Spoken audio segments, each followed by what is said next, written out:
Hello दोस्तों, हम फिर आ गए थे एक कहानी केयरिंग हस्बैंड जिसको लिखा है श्रेया जी ने और उसका क्रेडिट भी इन्हीं को जाता है। सो दोस्तों, हमारी इस कहानी के पूरे एपिसोड नंबर आपके 82 हो चुके हैं। हम देखते हैं आने वाली कहानी में क्या होता है।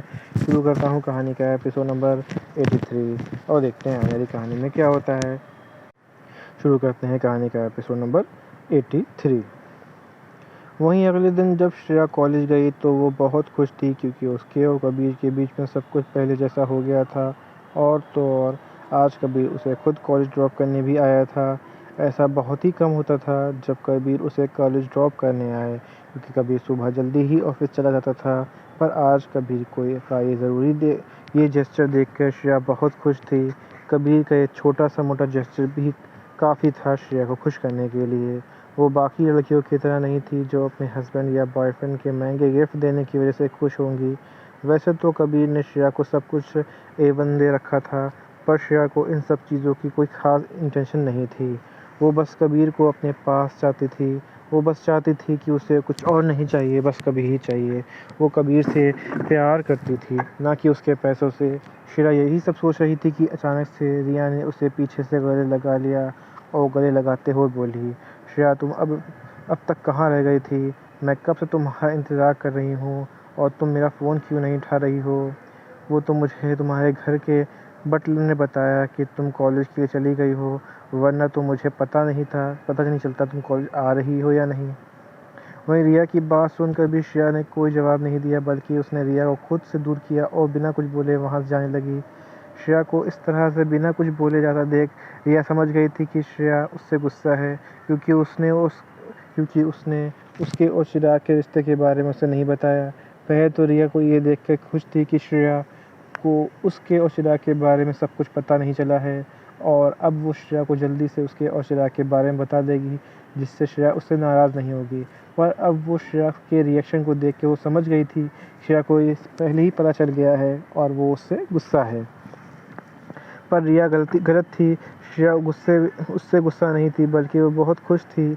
उसे ये जान के बहुत खुशी हो रही थी कि रिया ने जल्दी से चिराग से शादी होने वाली है। फिर वो उसकी देवरानी बन जाएगी और वो लोग साथ में रहेंगे और खूब मस्ती करेंगे। पर श्रेया रिया से गुस्से न होने का नाटक कर रही थी, क्योंकि जब श्रेया ने उसे कबीर के बारे में उसे नहीं बताया था तो रिया उससे बहुत नाराज़ हुई थी। इसलिए श्रेया रिया से इस चीज़ का बदला ले रही थी। वहीं श्रेया को इस तरह जाता देख रिया ने जल्दी से उसका हाथ पकड़ लिया और जल्दी से बोली, सॉरी सॉरी सॉरी, मुझे पता है मुझे तुमसे इतनी बड़ी बात छिपानी नहीं चाहिए थी। प्लीज़ मुझे माफ़ कर दो। इस बार पक्का आज के बाद मैं तेरे से ऐसा कभी कुछ नहीं छुपाऊंगी। वो मैंने चिराग से बहुत गुस्सा थी कि वो बिना बताए कैसे इतने दिनों के लिए बिज़नेस ट्रिप पे जा सकता है, और तो और उसने मुझे एक बार भी कॉल नहीं किया था, इसलिए मैंने उस पागल के बारे में तुझे कुछ नहीं बताया था। ये बोलते बोलते रिया उदास हो गई, क्योंकि रिया को ये देख कर बिल्कुल भी अच्छा नहीं लग रहा था कि श्रेया उससे गुस्सा हो गए। वहीं रिया को इस तरह देख कर श्रेया ज़ोर ज़ोर से हंसने लगी, और श्रेया को हंसता देख रिया समझ गई थी कि श्रेया ने उसे बुद्धू बनाया। श्रेया उससे बस नाराज़ होने का नाटक कर रही थी। वहीं अब रिया और श्रेया पे बहुत तेज़ गुस्सा आ रहा था, क्योंकि वो उसके साथ ऐसा मजाक कैसे कर सकती है। वो कितना डर गई थी कि अब वो श्रेया के कैसे मनाएगी, और ये लड़की इस तरह हंस रही है। फिर रिया श्रेया की तरफ बढ़ते हुए बोली, रुको मैं तुझे अभी बताती हूँ, तुम्हारी हिम्मत कैसे मुझे बेवकूफ़ बनाने की। श्रेया आजकल कुछ ज़्यादा ही शरारती हो गई थी। जब देखो उसे परेशान करती रहती थी और रिया हर बार उसकी जाल में फंस जाती थी। वहीं रिया को अपनी तरफ आता देख श्रेया वहाँ से भागने लगी। वो भागते भागते हंस रही थी, जैसे वो रिया को चिढ़ा रही हो।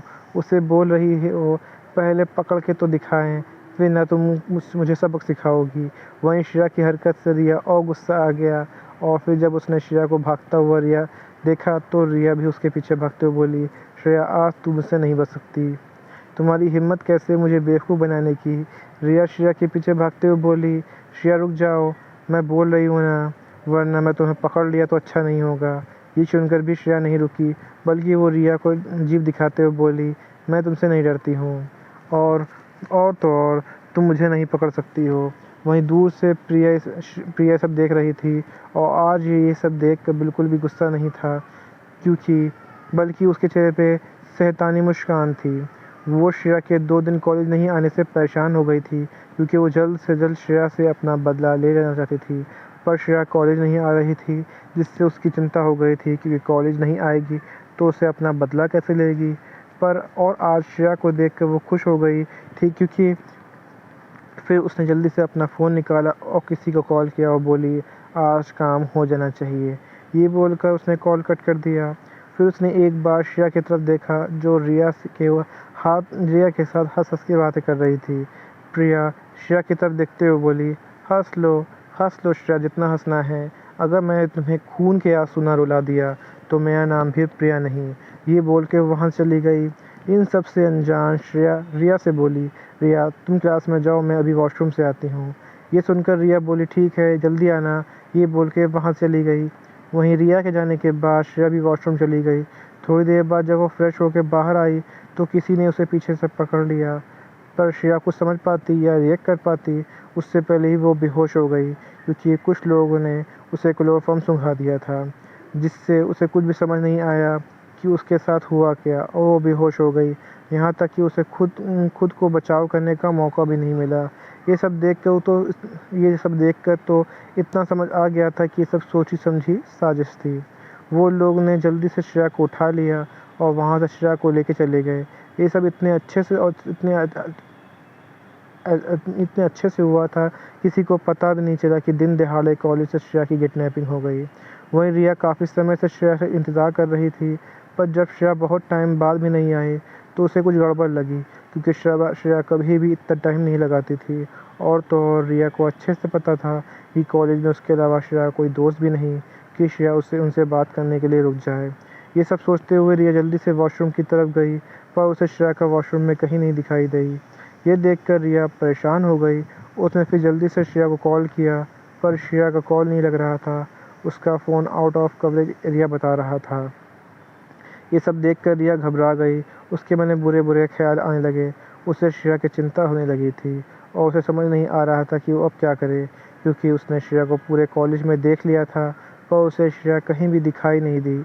यहाँ तक कि उसने बहुत सारे लोगों से भी श्रेया के बारे में पूछा था, पर किसी को भी श्रेया के बारे में पता नहीं था।